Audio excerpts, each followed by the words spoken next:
हिसार के astroturf ground में आज हरियाणा ओलंपिक संघ के अध्यक्ष कैप्टन मीनू बेनीवाल जी पहुंचे और यहां पर सब जूनियर 37वीं Haryana state senior women's hockey championship हो रही थी। बच्चों को सम्मानित किया है, बातचीत कर लेते हैं। सर नमस्कार। नमस्कार।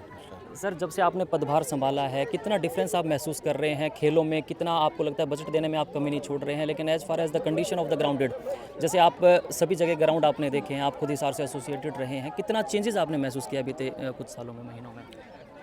नहीं, सरकार लगातार 10 साल से काम कर रही है और पहले के मुकाबले में हमने सुविधाएं दी हैं। माननीय मुख्यमंत्री नायब सैनी जी काफ़ी चिंतित हैं और इससे पहले के जो मुख्यमंत्री माननीय मनोहर लाल जी थे वो भी इस बारे में काफ़ी सोच रखते थे और इसी वजह से हरियाणा की जो स्पोर्ट्स पॉलिसी है, जो अवार्ड पॉलिसी है, जो ESP पॉलिसी है, OSP पॉलिसी, वो पूरे भारत में सबसे बेहतर है। जहाँ तक सुविधाओं की बात है, अभी 140 करोड़ के आसपास हमने रिपेयरिंग का बजट तय किया है खेल मंत्रालय ने, और खेल मंत्रालय ने इस बारे में सारी फॉर्मेलिटीज़ पूरी कर ली हैं और जल्द ही सब जगह पे काम शुरू हो जाएगा।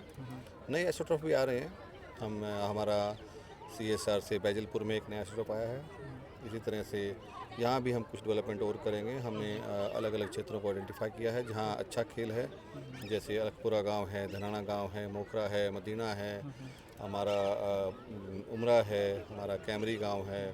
इस तरह से हमारा सिरसा में भरोका गांव है। अलग अलग खेल के अलग अलग सेंटर्स को हम आइडेंटिफाई कर रहे हैं और सरकार भी और हम भी और कुछ अच्छे लोग जो सोसाइटी को अपना कुछ वापस देना चाहते हैं, सब लोग मिलके बहुत अच्छा हम करने का प्रयास करेंगे। और साथ साथ हमारी जो एसोसिएशंस हैं, बड़ी खुशी की बात है कि हमारे आपस में कोई पॉलिटिकल मनमुटाव नहीं है और हम सब लोग मिलके अपना एक परिवार की तरह काम कर रहे हैं।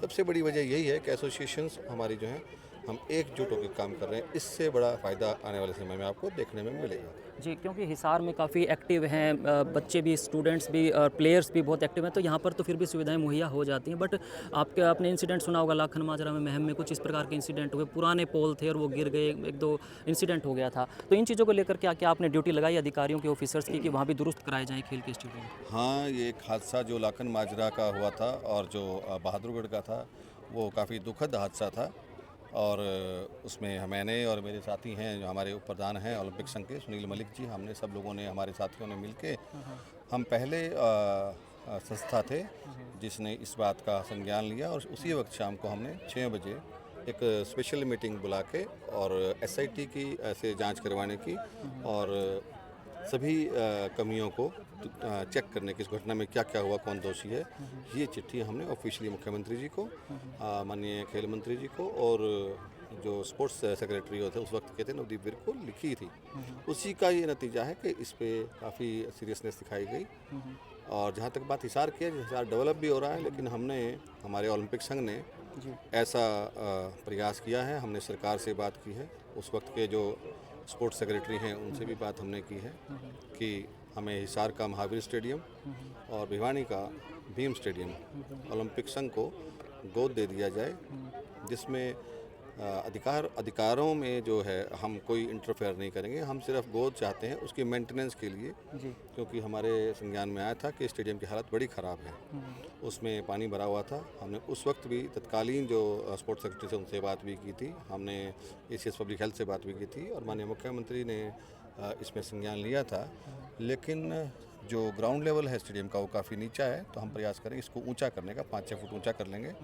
और हमने अब दोबारा से फिर एक चिट्ठी लिखी है, उसका रिमाइंडर लिखा है कि हमें ओलंपिक संघ को सिर्फ मेंटेन करने के लिए हिसार का स्टेडियम और भिवानी का स्टेडियम दे दिए। सारी सुविधाओं को हम मेंटेन करेंगे, अधिकार स्पोर्ट्स विभाग का ही रहेगा। साथ साथ हमने हमारे ओलंपिक संघ ने, हमारे सब साथियों ने मिलकर एजुकेशन डिपार्टमेंट को भी हमने अपना विरोध जताया है कि हम आपकी जो खेलों की जो मैदान हैं उनकी हालात से संतुष्ट नहीं हैं और जो ACS एजुकेशन की जो डायरेक्टर जनरल एजुकेशन है, उन्होंने चिट्ठी जारी करके उन्होंने टाइम बाउंड ऑर्डर किए हैं कि सभी जो आपके जिला शिक्षा अधिकारी हैं, मौलिक शिक्षा अधिकारी हैं, सबको कि जितने भी ग्राउंड शिक्षा विभाग हैं सबकी फिजिकल वेरिफिकेशन करके रिपोर्ट बना के भेजी जाए, क्योंकि सबसे बड़ा जो हिस्सा है खेल की सुविधाओं का वो शिक्षा विभाग के पास है। उनके हर स्कूल में कुछ ना कुछ व्यवस्था होती है।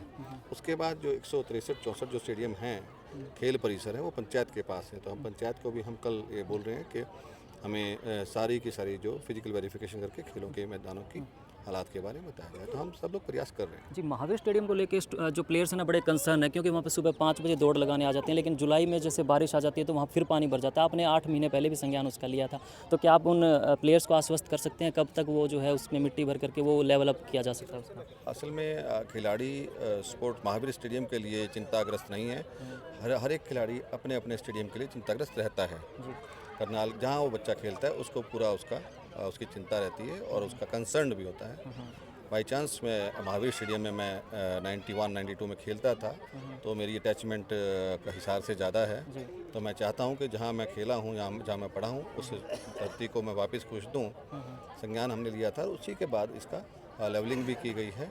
पानी जो भरता है वो मौसम से नहीं भरता, वो असल में हिसार की जो स्टेडियम की जो लेवल है वो नीचा हो गया और शहर विकसित हो गया है।